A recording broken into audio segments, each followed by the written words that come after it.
నమస్తే మనూరి మన వార్తలు జేసీ న్యూస్కి స్వాగతం.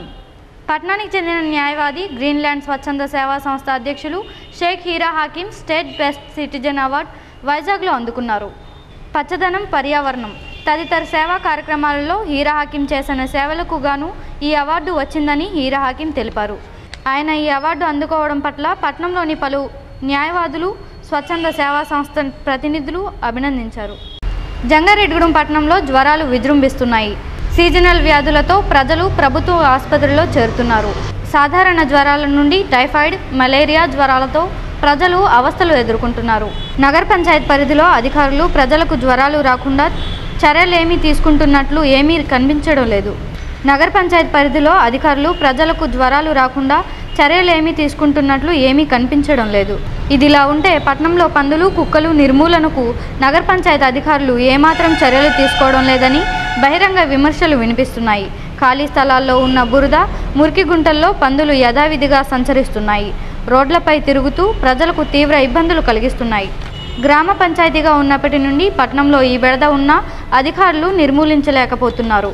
స్వచ్ఛ భారత్, స్వచ్ఛాంధ్రప్రదేశ్ అంటూ ఓ ప్రక్క ప్రచారాలకు, ఆర్భాటాలకు వెళ్తున్న నగర పంచాయతీ పాలక వర్గం పందుల నిర్మూలనకు కృషి చేయాలని ప్రజలు, ప్రజా సంఘాలు కోరుతున్నాయి. ఈ విషయంపై కమిషనర్ వెంకటేశ్వరరావును జేసీ న్యూస్ వివరణ కోరగా పందుల పెంపకందారులకు రుణాలిచ్చి ఊరికి దూరంగా పందులను పెంచుకునే విధంగా ఏర్పాట్లు చేస్తున్నట్లు చెప్పారు. మెయిన్ రోడ్డుకి దగ్గరలో ఉంటుంది రోడ్ అండి. ఇది రోడ్డు శ్రీరామ్ నగర్ కాలనీ. ప్రతిరోజు కూడా ఎన్నో పందులు ఇక్కడ నివసిస్తున్నాయండి. ఎన్ని రకాలుగా ఎంతమంది చెప్పినా చర్యలు తీసుకుంటున్నామని చెప్పి అంటున్నా కానీ చర్యలు తీసుకోవట్లేదు సార్. ఖాళీ స్థలాలు ఉండడం వల్ల వాళ్ళు సరైన గోడ కూడా కట్టడం లేవంటం వల్ల అవి ఇక్కడ నివాసమవుతాయండి. అనేక రకాల ఇబ్బందులు, అనేక రకాల అనారోగ్యాలు కలుగుతున్నాయి. చాలామంది చిన్నపిల్లలు కూడా చాలా నివసిస్తున్నారు అక్కడ. దీన్ని తగిన చర్యలు తీసుకుని ఏదైనా చేయగలరని కోరుచున్నాం మేము. అలాగే ఇప్పుడు వారోత్సవాలు జరుగుతున్న కార్యక్రమంలో నిత్యం డ్రైన్లు, శుభ్రత, క్లీన్ అండ్ గ్రీన్గా ఈ వారం రోజులు చేసుకున్నాం. 2వ తారీఖు నుంచి రేపు 8వ తారీఖు వరకు రాష్ట్ర ముఖ్యమంత్రి గారి ఆదేశాల ప్రకారం పరిశుభ్రత వారోత్సవాలు జరుపుకున్నాం.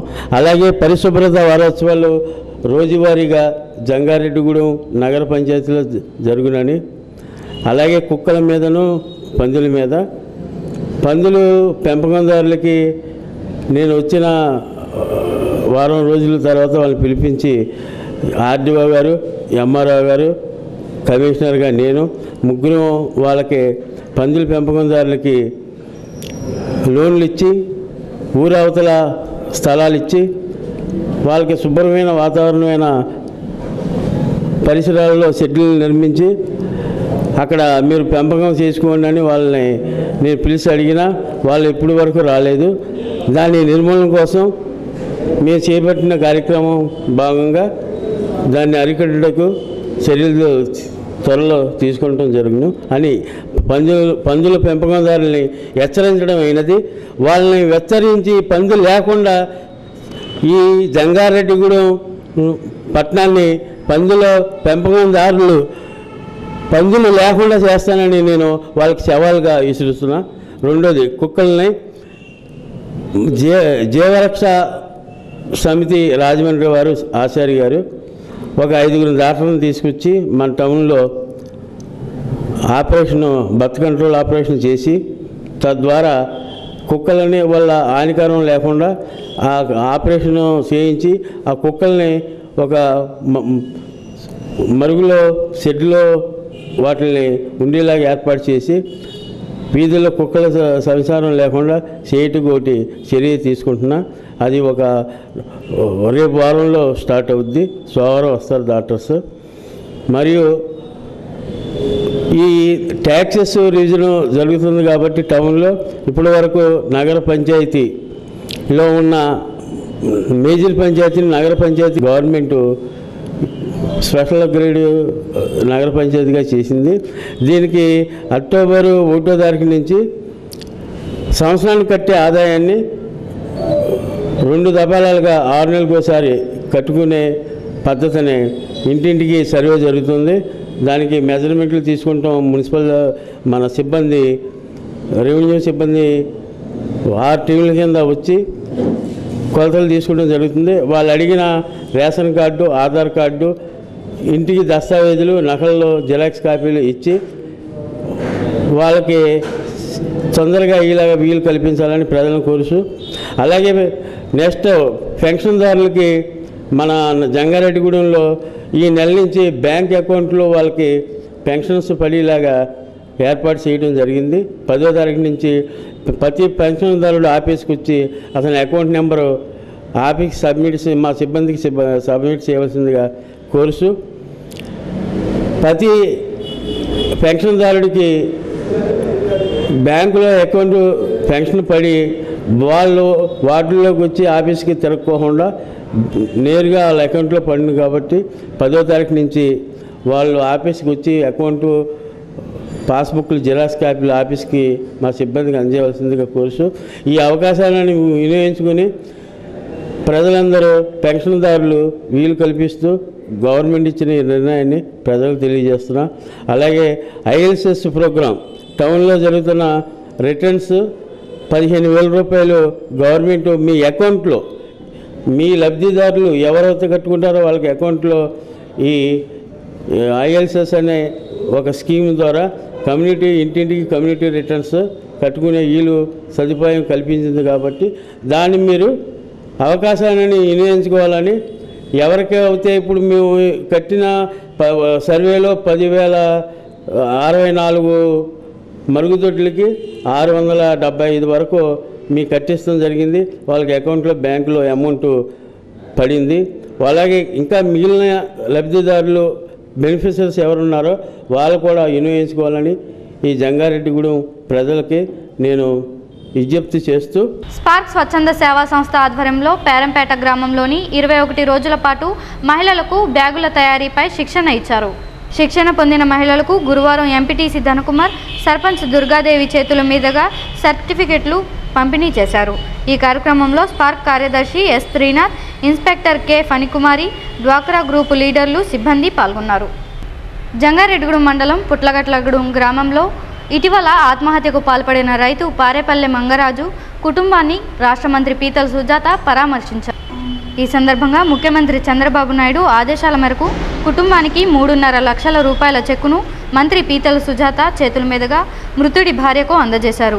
ఈ సందర్భంగా మంత్రి మాట్లాడుతూ, ఎవరూ ఆత్మహత్యలకు పాల్పడవద్దని, కష్టాలు ఎదురైనా పోరాడాలి, కానీ ఆత్మహత్యకు పాల్పడితే కుటుంబ సభ్యులు అనాథలుగా మారుతారని సూచించారు.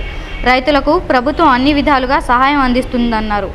మృతుడకు 3 లక్షల అప్పుందని, ఆ అప్పులలో సగం ప్రభుత్వం భరిస్తుందని మంత్రి తెలిపారు. ఈ కార్యక్రమంలో ఆర్డీఓ ఎస్ లవన్న, తహసీల్దార్ GVV Satyanarayana, ZPTC Seelam Ramachandrarao, MPP Kodavati Manikyamba, MPDO Sridevi, senior TDP నాయకులు మండవ లక్ష్మణరావు, జిల్లా తెలుగు రైతు అధ్యక్షులు అబ్బిన దత్తాత్రేయ, పట్టణ సొసైటీ అధ్యక్షులు వందనపు హరికృష్ణ, పట్టణ టీడీపీ అధ్యక్షులు షేక్ ముస్తఫా, రూరల్ అధ్యక్షులు శ్రీనివాసరావు, దల్లి కృష్ణారెడ్డి, గంటా రామారావు తదితరులు పాల్గొన్నారు.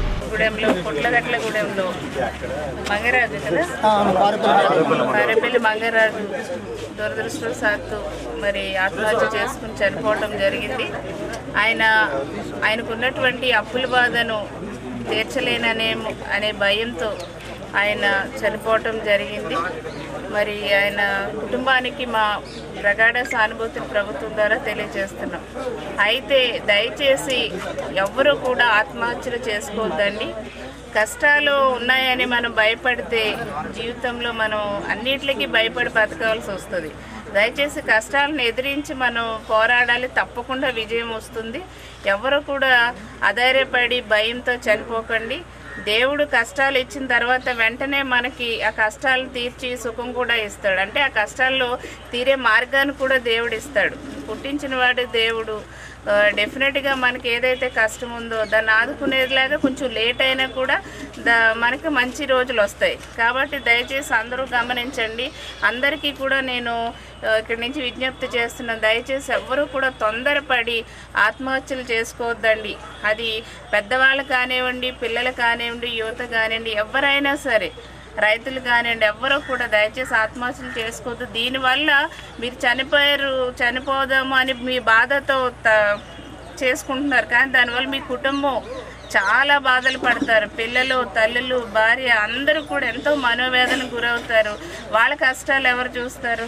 దయచేసి ఒకసారి ఆలోచించండి. ఎవ్వరూ తొందరపడి ఆత్మహత్యలు చేసుకోవద్దు. కుటుంబాన్ని బాధకి గురి చేయకండి.